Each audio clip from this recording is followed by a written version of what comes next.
नमस्कार, आप देख रहे हैं इंडिया टीवी। आपके साथ मैं हूं मीनाक्षी जोशी। हैदराबाद किसके भाग्य में होगा? जी हां, हैदराबाद का नया निजाम कौन होगा? हैदराबाद में केसीआर की कार रफ्तार पकड़ेगी या ओवैसी की पतंग कटेगी या फिर बीजेपी का कमल खिलेगा? अगले कुछ घंटों में यह साफ हो जाएगा कि ग्रेटर हैदराबाद म्युनिसिपल कॉर्पोरेशन पर किसका कब्जा होगा। 2 घंटे की काउंटिंग में अब तक 123 सीटों के रुझान आ गए हैं और शुरुआती रुझानों में बीजेपी ने सबको मात दे दी है। अभी तक बीजेपी नंबर 1 पार्टी बनकर 74 सीटों पर आगे बढ़ रही है। वो टैली इस वक्त हम आपके सामने रख रहे हैं। वहीं सबसे हैरान करने वाला रुझान ओवैसी के छोटे भाई अकबरुद्दीन की विधानसभा सीट चंद्रायन गुट्टा से आ रही है। जी हां, ये बड़ी खबर है। अकबरुद्दीन की सीट के 3 वार्ड्स में बीजेपी फिलहाल आगे ट्रेंड कर रही है और अगर ये ट्रेंड आगे भी जारी रहता है और नतीजों में तब्दील होता है तो बीजेपी के लिए ये बहुत बड़ी जीत होगी और ओवैसी की पार्टी के लिए एक बहुत बड़ा झटका। सीएम केसीआर की पार्टी टीआरएस को 32 सीटों पर बढ़त है। ये वही पार्टी है जो पिछले चुनावों में नंबर 1 पार्टी थी और इनका मेयर था, लेकिन अब इस वक्त वो पीछे नजर आ रही है। वहीं असदुद्दीन ओवैसी की पार्टी तीसरे नंबर की पार्टी है। एआईएमआईएम 16 सीटों पर आगे चल रही है। वो टैली हम आपके सामने रख रहे हैं और कांग्रेस केवल 1 सीट पर आगे चल रही है। हमारे संवाददाता टी राघवन जुड़े हुए हैं। राघवन, ये जो ट्रेंड बता रहे हैं, क्या माहौल ऐसा था?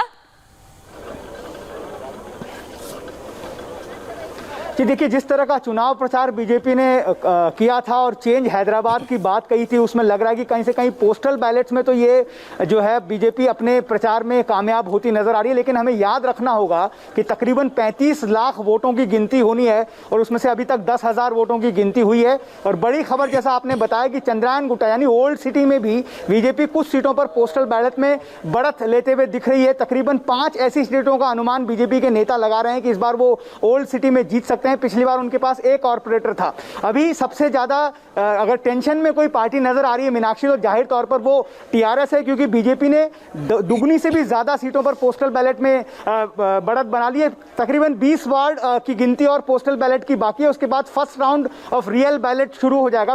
पोस्टल बैलेट के बाद जो रियल बैलेट पेपर्स हैं उसकी गिनती शुरू हो जाएगी। बताया जा रहा है कि पहले बंडल्स बनाया जाएगा उनका, फिर सेग्रीगेशन होगा। तो तकरीबन 12 बजे तक हम अनुमान लगा सकते हैं कि जो 35 लाख लोगों की जो वोटिंग हुई है, रियल वोटिंग हुई है, उसके नतीजे सामने आने शुरू हो जाएंगे। अगर ये बढ़त बीजेपी बनाने में कामयाब रहती है तो एक तरफ लैंडस्लाइड विक्ट्री की तरफ बढ़ रही है और यही कारण होगा। अगर बीजेपी लैंडस्लाइड विक्ट्री यहां पर दर्ज करती है, उसी हालत में यहां पर मेयर भी बीजेपी अपना बना पाएगी मीनाक्षी। लेकिन राघवन, अगर अकबरुद्दीन ओवैसी की असेंबली सीट पर बीजेपी बढ़त बनाती है तो ये थोड़ा चिंता का विषय ओवैसी की पार्टी एमआईएम के लिए हो सकता है, क्योंकि अगर ये बाकी वार्ड्स की बात नहीं है, ये अकबरुद्दीन ओवैसी की असेंबली सीट की बात है, यहां पर बीजेपी की लीड लेना ये क्या संदेश देता है?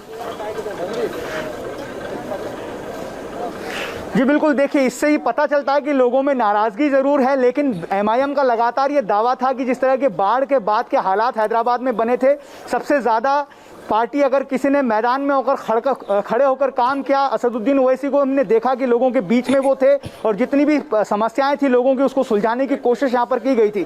लेकिन जो 10,000 रुपए के वितरण की बात थी, जो टीआरएस गवर्नमेंट ने ये कहा था कि हर बाधित परिवार को 10,000 रुपए की कैश सहायता दी जाएगी, वो राशि कई लोगों तक नहीं पहुंच पाई। इस बात का गुस्सा हमने चुनाव प्रचार के दौरान भी देखा। क्या ये एक फैक्टर है जो ओल्ड सिटी में इस बार बीजेपी को अपनी सेंध को बढ़ाने में मदद करेगा? नतीजे आएंगे तब पता चलेगा मीनाक्षी, पूरे नतीजों का इंतजार करना होगा। लेकिन फिलहाल ऐसा लग रहा है कि जिस तरह से बीजेपी ने अपने आप को पोस्टर किया था कि वो एक नेशनल लेवल पर इस इलेक्शंस को ले जाना चाहती है और ओवैसी के गढ़ में सेंध लगाने के लिए यहां पर आई है, पूरे नेताओं को यहां पर उतारा है, उसमें पोस्टल बैलेट में तो फिलहाल कामयाब होती हुई बीजेपी नजर आ रही है। लेकिन सबसे बड़ा झटका तो राघवन इस वक्त टीआरएस पार्टी के लिए लग रहा है, जो पिछली मर्तबा नंबर 1 पार्टी थी, इस बार वो पिछड़ रही है और कोई मामूली अंतर नहीं है, बहुत अच्छा खासा हाफ का अंतर यहाँ नजर आ रहा है, मोर देन हाफ।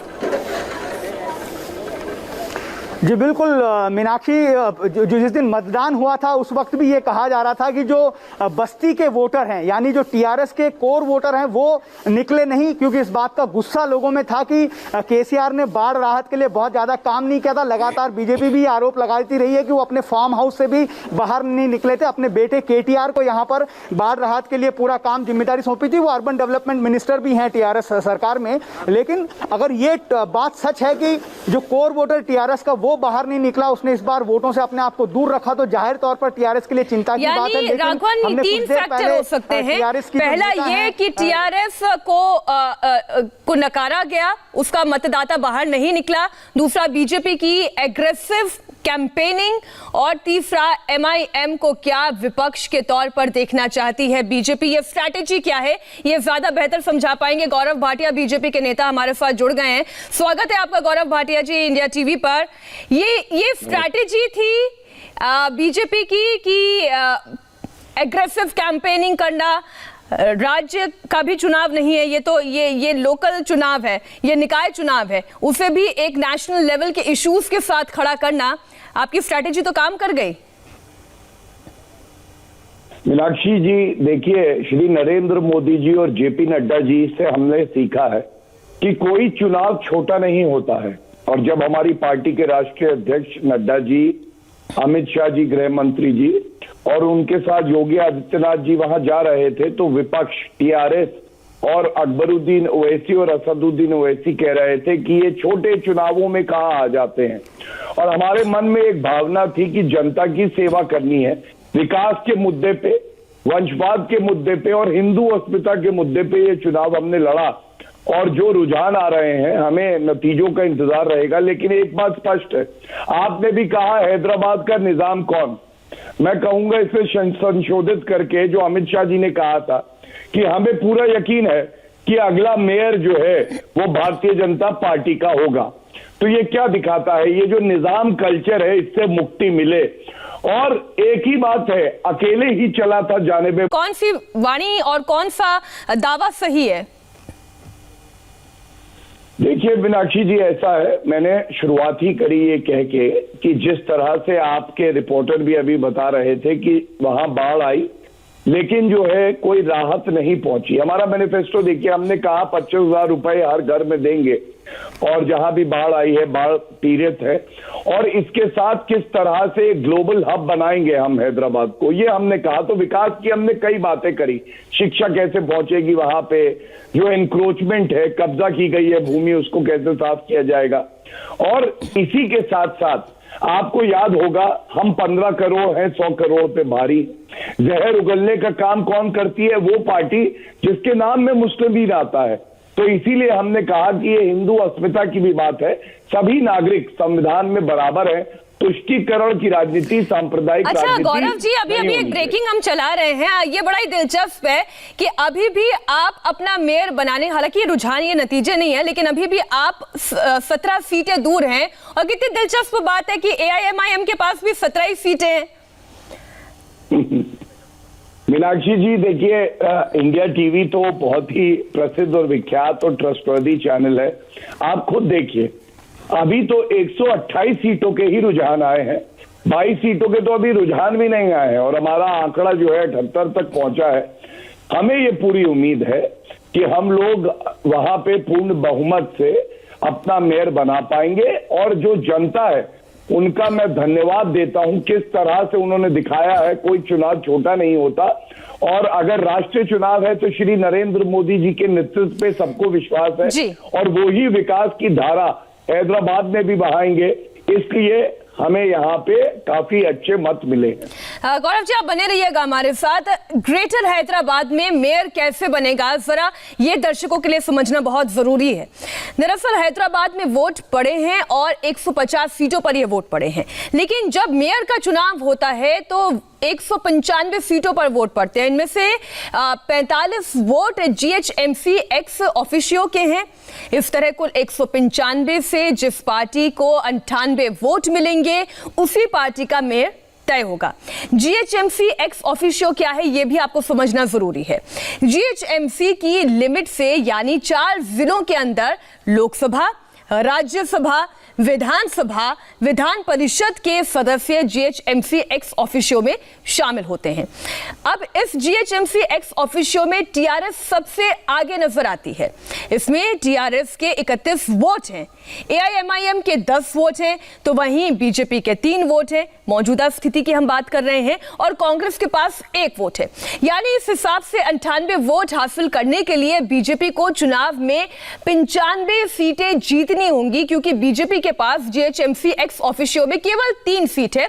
तो यानी 100 का ये आंकड़ा पूरा करने के लिए उन्हें 95 सीटें और जीतने की जरूरत है। लेकिन टीआरएस को 150 में से सिर्फ 67 सीटें ही जीतनी होंगी, क्योंकि टीआरएस के पास जीएचएमसी एक्स ऑफिशियो में 31 वोट पहले से हैं।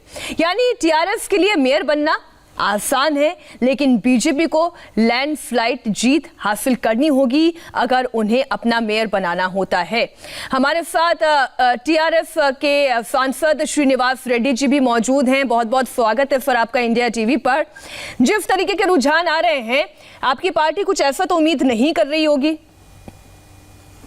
हाँ, अब तो ये पोस्टल बैलेट्स में है, मगर ये बाकी वोट्स में पक्का टीआरएस जीत सकते हैं, उसमें जो कुछ प्रॉब्लम नहीं है।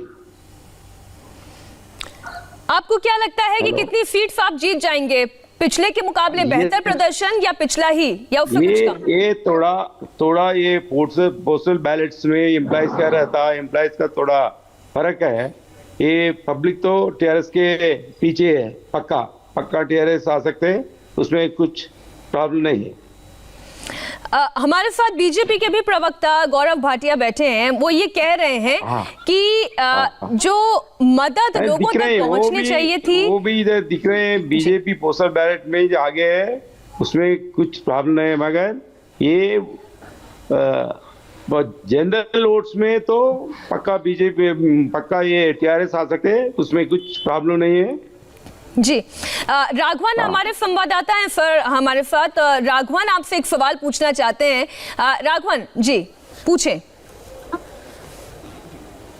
श्रीनिवास जी, ये जो बड़ा सवाल यहाँ पर उठा है कि जब बाढ़ आई थी तब लोगों को हमने ये कहते हुए सुना कि केसीआर साहब अपने घर से भी बाहर नहीं निकले थे।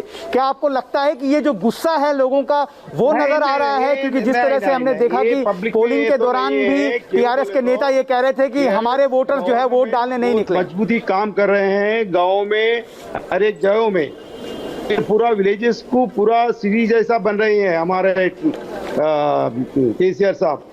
उसमें जो कुछ प्रॉब्लम नहीं है, वो उसका सर लोग कह रहे हैं कि 10,000 रुपए उन्हें मिले ही नहीं। कई सारे लोगों का गुस्सा हमने खुद देखा यहाँ पर कि जो पैसा आपने दिया था वो मिला ही नहीं उनको। एक बात सुनिए, क्यों बोले तो finally agriculture most important for your country. That's why they are establishing as good as very number one position in India.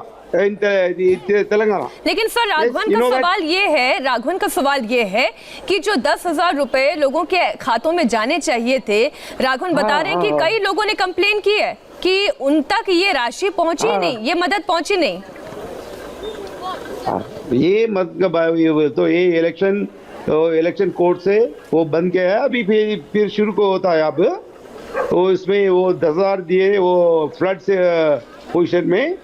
अब वो इलेक्शन आया है तो इलेक्शन कोड के लिए बंद किया। वो कुछ तो थोड़ा आदमी वो कंप्लेंट भी किया, ऐसा हो रहा बोल के, इसमें ऐसे बंद किया, अभी फिर शुरू होता।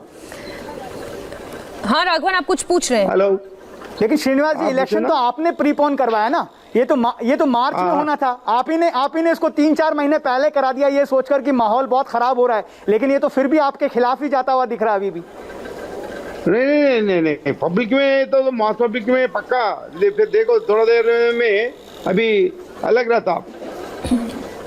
अच्छा, रुझान जो है ये बदल रहे हैं। 78 से बीजेपी अब 76 पर आगे दिखाई दे रही है। टीआरएस की 2 सीटें यहाँ पर बढ़ी हैं, 34 पर वो आगे दिखाई दे रही है। एमआईएम जबकि 10-17 सीटों पर ही आगे दिखाई दे रही है। मेरा कंसर्न सर ये है, आप ये बताइए कि लगातार आप लोग, आपके जो टॉप लीडरशिप है वो ये कहती रही कि बीजेपी डिविसिव पॉलिटिक्स कर रही है, लेकिन रुझान तो ये बता रहे हैं कि जनता पसंद कर रही है बीजेपी को। तो हमारे तेलंगाना गवर्नमेंट का वो नकल मार रहे हैं। क्यों बोले तो हम इधर एग्रीकल्चर कल्टिवेटर्स को 10,000 पर एकड़ दे रहे हैं। वही अभी मोदी जी ने 6,000 पर 3 टाइम्स दे रहे हैं इंस्टॉलमेंट बेसिस बिलो 5 एकर्स का। वही वो हमारे को और एक बात है, हर घर जल का भी हमारा पहले इसको मिशन वगैरह था पूरा already completed here Telangana. They are now doing in country हर घर जल का। जी एक काम करेंगे सर, तो गौरव आप भी बने रहिएगा हमारे साथ। एक छोटे से ब्रेक के लिए हमें रुकना होगा। राघवन आप भी अपने सवालों के साथ तैयार रहिएगा। एक छोटे से ब्रेक के बाद हम ये जानेंगे गौरव भाटिया से कि क्या बीजेपी वाकई में कम्युनल या डिविसिव पॉलिटिक्स जिस तरीके का आरोप टीआरएस के नेता लगाते आए हैं वो कर रही है, और क्या उसी के दम पर ये रुझान है, या फिर अब हैदराबाद की जनता भी बदलाव चाहती है। एक छोटा सा ब्रेक, लौट रहे हैं।